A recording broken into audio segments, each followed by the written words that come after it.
UP Vidhan Parishad की 11 सीटों के लिए वोटिंग, सुरक्षा के कड़े इंतजाम। एसपी और बीजेपी में दिख रही है कड़ी टक्कर। देव दीपावली के मौके पर वाराणसी में पीएम मोदी ने किया दीपदान। काशी विश्वनाथ मंदिर में सीएम योगी के साथ किए बाबा विश्वनाथ के दर्शन। मंत्रोच्चार के साथ किया पूजन और रुद्राभिषेक। पीएम मोदी ने सीएम योगी के साथ क्रूज से की गंगा यात्रा। क्रूज से देखी 84 घाटों पर 15 लाख दियों की छठा। वाराणसी प्रयागराज 6 लेन हाईवे का पीएम मोदी ने किया उद्घाटन। सीएम योगी ने पीएम का जताया आभार। बोले प्रधानमंत्री ने किया काशी प्रयागराज का कायाकल्प। नोएडा पुलिस कमिश्नर की एक और बड़ी कार्रवाई। सुंदर भाटी गैंग के सक्रिय सदस्य निजामुद्दीन उर्फ निजाम की 25 करोड़ की संपत्ति कुर्क। गैंगस्टर एक्ट के तहत बड़ी कार्रवाई। फतेहपुर में कल देर शाम रेप पीड़िता के अपहरण से हड़कंप मच गया। पीड़िता के भाई के मुताबिक युवती खेत पर गई थी और इसी दौरान गाड़ी में 3 युवक और एक महिला आए और उसकी बहन को उठाकर ले गए।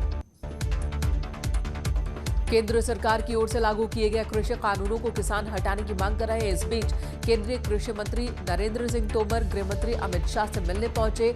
दोनों मंत्रियों के बीच किसानों के आंदोलन को लेकर चर्चा हुई। महाराजगंज में बच्चों के खेल के दौरान उपजे विवाद के बाद 2 पक्ष आमने सामने आ गए। दोनों पक्षों में जमकर मारपीट हुई।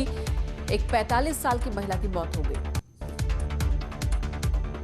अंबेडकर नगर में पुलिस ने मुठभेड़ के दौरान अंतर जनपदीय गैंग के 4 सदस्यों को गिरफ्तार किया। एक अंधेरे का फायदा उठाकर भागने में कामयाब रहा। मुजफ्फरनगर में भी पुलिस और बदमाशों के बीच एनकाउंटर। एक नीरज नाम का बदमाश घायल। बदमाश के पास से बाइक और तमंचा बरामद। गोंडा में जबरदस्त हादसा। कार ने बाइक को टक्कर मारी। पेट्रोल पंप से निकलते ही हादसा हुआ। मुरादाबाद में शुगर मिल परिसर में उस वक्त हड़कंप मच गया जब एक नाबालिग कर्मचारी की फैक्ट्री की मशीनों पर लगी चेन पट्टे में फंसने की वजह से मौत हो गई। आगरा में एक बेहद दुर्लभ और लुप्त प्रजाति का इंडियन पैंगोलिन जंगलों में छोड़ा गया। कोरोना को लेकर राज्य सरकार ने बढ़ाई सख्ती। उत्तराखंड आने के लिए रजिस्ट्रेशन जरूरी। सभी की टेस्टिंग भी होगी। आज से राज्य में लागू होंगी नई गाइडलाइंस। कोरोना के इलाज को लेकर रामदेव का बड़ा दावा। 100% सफल रहा। कोरोनिल दवा का परीक्षण 150 देशों में कर रहे सप्लाई। बोले वैक्सीन नहीं है कोविड की दवा। पूर्व सीएम हरीश रावत का बड़ा ऐलान। कहा केंद्रीय नेतृत्व और राष्ट्रीय अध्यक्ष उत्तराखंड से हटने को कहे तो राज्य की सियासत छोड़ने को तैयार। पार्टी का हर आदेश होगा मंजूर। उत्तराखंड में स्नान और पर्वों को लेकर सरकार सतर्क। मुख्यमंत्री का प्रशासन को निर्देश। सभी त्योहारों की करें तैयारी। तय वक्त पर लेंगे फैसला। 14 जनवरी से शुरू होंगे स्नान। गंगा नदी के उद्गम स्थल गोमुख में बन रही झील की अटकलों पर लगा विराम। हाईकोर्ट के आदेश पर वैज्ञानिक और आपदा प्रबंधन की एक टीम गोमुख भेजी गई थी जिसने झील की खबर को पूरी तरह से नकारा। गंगा मेले में 2 गांवों के लोगों के बीच जमकर चली लाठियां। विवाद के दौरान अवैध हथियारों से भी फायरिंग। मुजफ्फरनगर निवासी एक छात्र ने अपने टैलेंट से सभी को हैरान किया। बीकॉम फर्स्ट ईयर के छात्र तुषार शर्मा ने लॉकडाउन के दौरान अखबारों की रद्दी से बनाए पेंसिल बॉक्स, ट्रैक्टर, राम मंदिर समेत राफेल के मॉडल।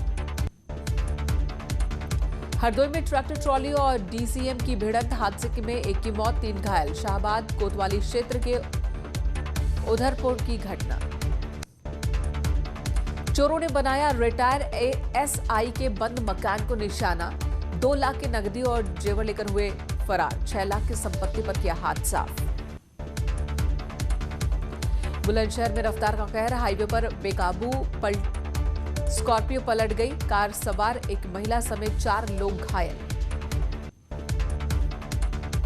अंबेडकर नगर में मनबढ़ दबंग 2 युवकों ने दलित नाबालिग के साथ सामूहिक दुष्कर्म करने वाले पुलिस के हत्थे चढ़े। पुलिस ने दोनों आरोपियों को गिरफ्तार किया। नोएडा के थाना सेक्टर 24 पुलिस की बदमाशों के साथ 2 अंतर्राज्यीय चेन लुटेरे और चोरी का सामान बरामद।